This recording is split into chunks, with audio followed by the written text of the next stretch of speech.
Yo, halo. Kali ini saya mau ngebahas sebuah handphone Sultan di zamannya. Kalau udah ngomongin Sultan, pasti harganya mahal banget ya. Oke, nggak usah dilama-lamain, langsung aja di unboxing. Ya, jadi ini adalah Nokia E90 Communicator atau Nokia Ego. Handphone ini rilis sekitar tahun 2007. Dulu harganya mahal banget, bisa sampai sekitar 10 juta. Yang beli itu pasti kalangan atas, dan katanya handphone ini anti sadap. Makanya banyak para pejabat yang pakai handphone ini. Nah, sampai sekarang juga saya rasa harga handphone ini tuh masih cukup tinggi untuk sekelas handphone jadul. Ini saya beli di Tokopedia harganya 500 ribuan. Dengan kondisi bekas, dapat unitnya dan dapat charger atau adaptor. Ini dari bungkusnya sih Nokia. Tapi saya kurang tahu dah, ini beneran original Nokia atau KW-KW-an super gitu. Untuk tipe colokannya ini yang lubang kecil ya, dan outputnya 5 volt 0,75 ampere. Lanjut cek unitnya. Jadi untuk bentuk Nokia E90 itu seperti ini. Di bagian depan ada layar berukuran 2 inch, di atasnya ada tulisan Nokia E90, tombol power, dan earpiece. Di bawah layarnya ini biasa ada tombol-tombol pilihan, kembali, menu, arah, dan angka. Di bagian sisi kanan ada tombol voice key dan shutter kamera. Udah disolasi gini ya. Di sisi bawah ada mikrofon, lubang earphone, lubang charger, dan mini USB. Oh iya, di sini juga ada slot untuk micro SD-nya. Wah, ternyata dapat micro SD juga nih, kapasitasnya 1 GB dari merek Nokia. Bagian sisi kirinya kosong, di atasnya juga kosong. Untuk bagian belakangnya, di sini ada lubang speaker, ada 2 ya, terus tulisan Nokia, ada kamera 3,2 megapiksel autofocus, dan ada lampu flashnya juga. Kalau back covernya ini dibuka, di sini ada slot untuk mini SIM. Baterai yang dipakai di handphone ini tipenya BP4L dengan kapasitas 1500 mAh. Kalau dilihat-lihat, ini kayak handphone biasa sih, malah aneh. Kok tebel banget dan kotak kayak batu bata. Tapi kalau di bagian sampingnya ini udah dibuka kayak gini, jadi kayak punya 2 kepribadian. Yang dalamnya ini lebih terlihat canggih, apalagi pada zamannya. Ini udah kayak laptop mini aja. Di dalam ini ada layar berukuran 4 inch 800 x 352 pixel. Terus ada tombol dial, pilihan, dan kembali. Di bawahnya ini ada tombol fungsi, shortcut gitu, dan QWERTY. Ya, beberapa bahan bodi atau case-nya ini pakai aluminium loh, jadinya solid. Dan lumayan berat, bobotnya ini sampai sekitar 210 gram. Ditambah gede lagi ukurannya. Buat nimpuk kerasa banget nih sakitnya. Sayangnya, unit saya ini bodinya tuh udah jelek ya. Jadi nggak kelihatan mewah lagi.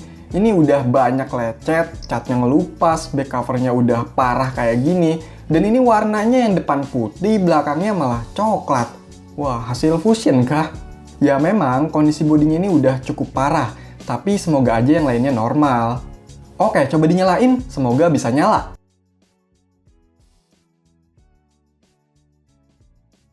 Yes, nyala!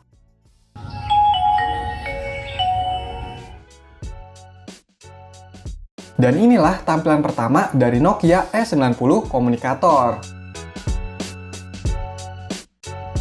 Di tampilan awalnya ini memang masih seperti biasa handphone-handphone Nokia, ada indikator sinyal, baterai, waktu, dan ini offline, nggak saya pakein kartu. Unit yang saya dapat ini cuma bisa pakai XL atau Axis. Ya agak aneh sih, tapi memang handphone ini korban begal IMEI. Peraturan yang itu emang bikin bingung, soalnya handphone jadul banyak yang kena imbas. Lanjut, di sini ada juga beberapa shortcut, kontak, dan menu. By the way, di LCD-nya ini ada minus, garis-garis gini ya. Nah, di daftar menunya ini ada kontak, kalender, log panggilan, jam, pola pesan buat SMS-an nih. Ini untuk keypad-nya ada lampunya ya. Terus di sini ada pengaturan biasa. Di sini ada fitur Voice Aid. Jadi menu-menunya itu ada suaranya, tapi ini nggak semua menu. Kotak suara, jam, panggilan terakhir. Cek ke tentang. Nah, handphone ini menggunakan OS Symbian S60 V3. Jadi ya sebenarnya nggak begitu beda sama handphone Symbian S60 V3 yang pernah saya bahas.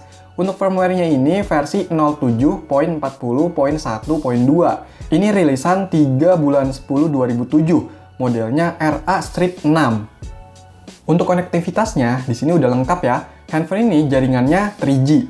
Ini bisa jadi modem, support kabel data via mini USB, Bluetooth-nya ada, infrared ada, GPS juga ada. By the way, ini saya cari-cari, kayaknya nggak ada game bawaan ya. Setidaknya game ular gitu. Nah, untuk memori internalnya ini bebas sekitar 124 MB, tapi kayaknya udah kepotong beberapa file sih. Di sini ada aplikasi Quick Office buat bikin file pengolah kata, angka, maupun PowerPoint. Ya, untuk aplikasi pendukung produktivitas, saya rasa udah cukup memadai, apalagi di zamannya. Untuk fitur multimedianya juga udah lengkap nih. Saya coba buat putar musik, untuk kualitas suaranya ini udah bagus dan kenceng ya.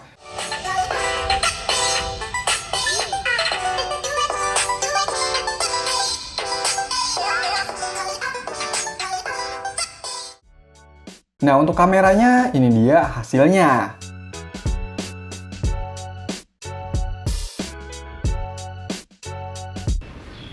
Oke, jadi ini adalah hasil perekaman video dari kameranya Nokia E90.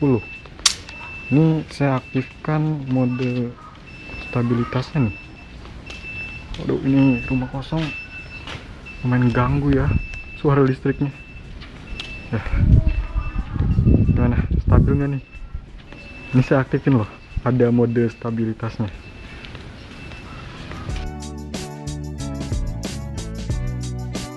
Beberapa fitur di layar depannya atau yang kecil ini ternyata udah lengkap banget. Gimana untuk mode atau layar yang besar di dalamnya ini? Setelah saya cek, untuk mode layar dalamnya ini ya sama aja sih menu-menunya dan fitur-fiturnya ketika pakai layar yang depan itu. Jadi ini nggak kayak handphone bertema 2 mode yang pernah saya bahas dari merek LG dan Sony. Biasanya itu mode depan lebih sederhana dan yang dalam itu bisa lebih advance atau keluar semua fiturnya.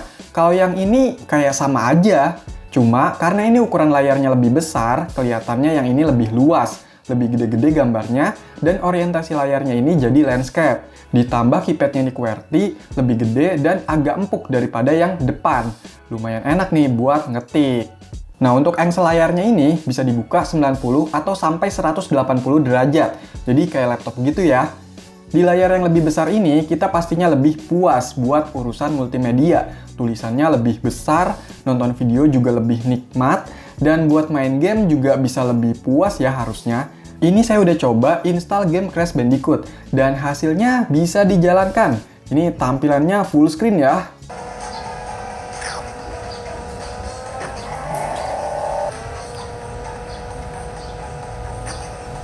Game atau aplikasi ini juga bisa dijalankan ya di layar yang depan, jadi tampilannya portrait. Tapi ada juga nih aplikasi atau game yang nggak support pakai layar yang dalam ini. Biasanya yang tampilannya itu portrait aja, itu harus pakai layar yang depan.